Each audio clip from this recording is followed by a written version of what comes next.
denno est ce que yimɓe ana janga ɗemngal fulfulde sabi yimɓe kewɓe anda fulfulde jaati ana jange sana wana haala ɗum winde ɗemngal fulfulde anon tarikankoɓe jarroɗon jaafoɗon ko ngaranmi firtude seeɗa ko neɗɗo woodi fuu won daɗoɗo ɗum hakkille won daɗoɗo ɗum pinal won daɗoɗo ɗum andal miɗen darra ɓe ɗo yaafa muya kono gilla yimɓe kawrayi e kabaru abajadda ko wiyetta alphabet ɗum abajadda fulfulde mawɓe meɗen heewɓe hana abbe meɗen maami yogeɓe amadou hampate ba en puɗɗino windude kono e alkulle ɗe wona alkulle tabitiɗɗe e jarraɗe windire ɗemle kono tubakonkore nde tan fawodirte seŋodire mottodire e fulfulde hay ɗum fuɗɗama winde ko gilla ko ɓoyno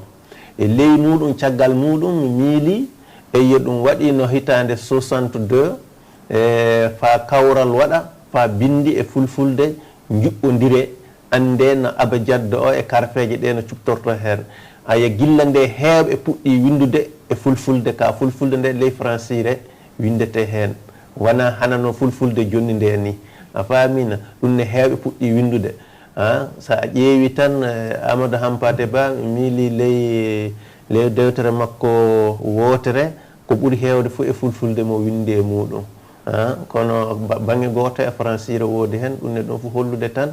fulfulde fuɗɗama windede ko wona hande ka fa yuɓɓo ɗum ko puɗɗi tan illa duuɓi 62 warde jonni ka e wattu meɗen o fami sanne yalla yimɓe aduna est ce que ɓe andi fulfulde ana jangi mali ɗo en nema est ce que fulfulde du ana jangine sakoye afrique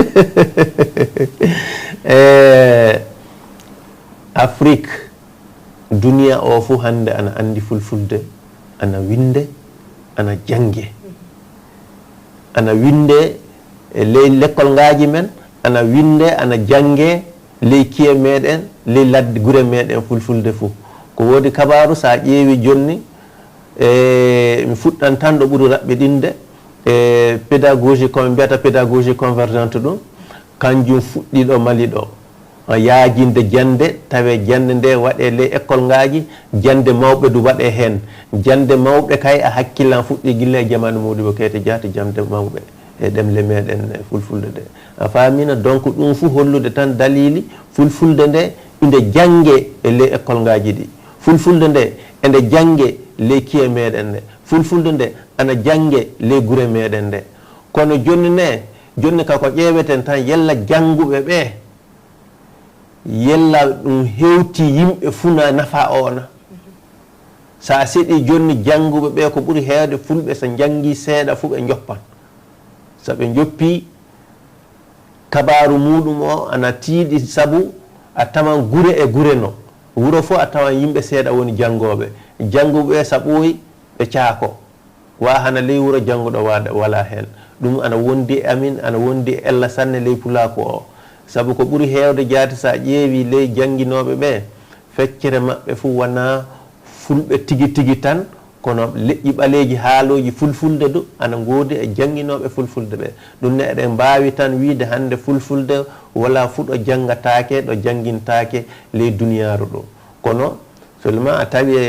sa ƴeewi tan ɗum fuɗi ɗum waɗi e nokkuje paale e ley paale ɗum worde hen sa tawi saabu américain en heewɓe ana garino ɗo ana janggat fulfulde ley gure meɗen nde fa mbawa jangguinde kota jangguina o nokkuje muɗum ɗum fu projet goto miɗo a indude bana ana piscor en ni jonni ana gonno ɗo ana jangga fulfulde e ser yimɓe muɗum waroɓe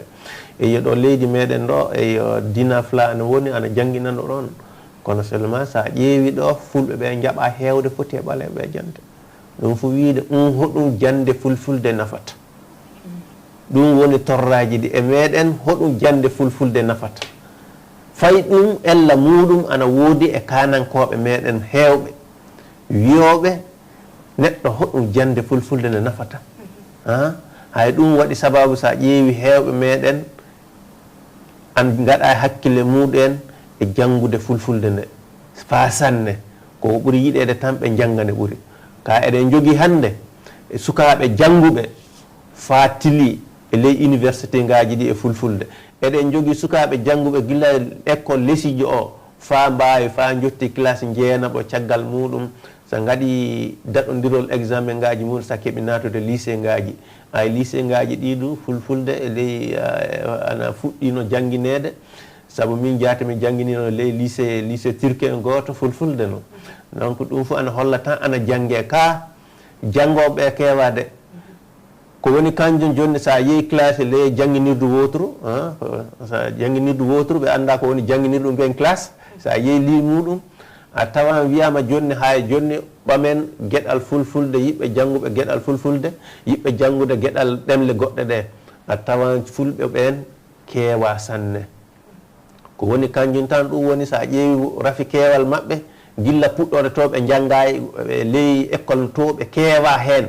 yakko ɓe paasa ɓe keɓa dardia ɓe gara ɓe jotto e classe uji mawɗi ɗe ɗum na waran tan cagaji jangguinowo waran tan tawre jangguinoɓe taton nayo joyon yeeso muɗum janggoɓe fulfulde o ella muɗum tiiɗalla muɗum ana woodi hen fa sanne e ley kasen sa ƴeewi hen e ley jangguinoɓe ɓeedu kasen a tawa jangguinoɓe ɓeedu keewa fa mbawa sakade jangguina e ley l'école ngaji ɗi su saabu won joni école ngaji kasindimɗe sukaɓe muɗen jangguine fa so ɗiɗon tan tawi fulfulde ana wawi jangguinede ka sa ƴeewi fof a heɓata wawɓe jangguina ɓe allah e kamɓe ɓe service unkoɓe ɓe woni jangguinoɓe hay ɓe woni ɓe saria yamiri haya heddiɓe ɓeedu kana keɓa samirode ɗerewol dardiawol kollowol jonni kay mbawi dursitike mbawi ana mbawi jangguinde ɗum woni tan ciññinen aade hakkude meɗen ko wiyete contrat fa ande a wawi jangguinde ɗum hay ɗum ana heewi sanne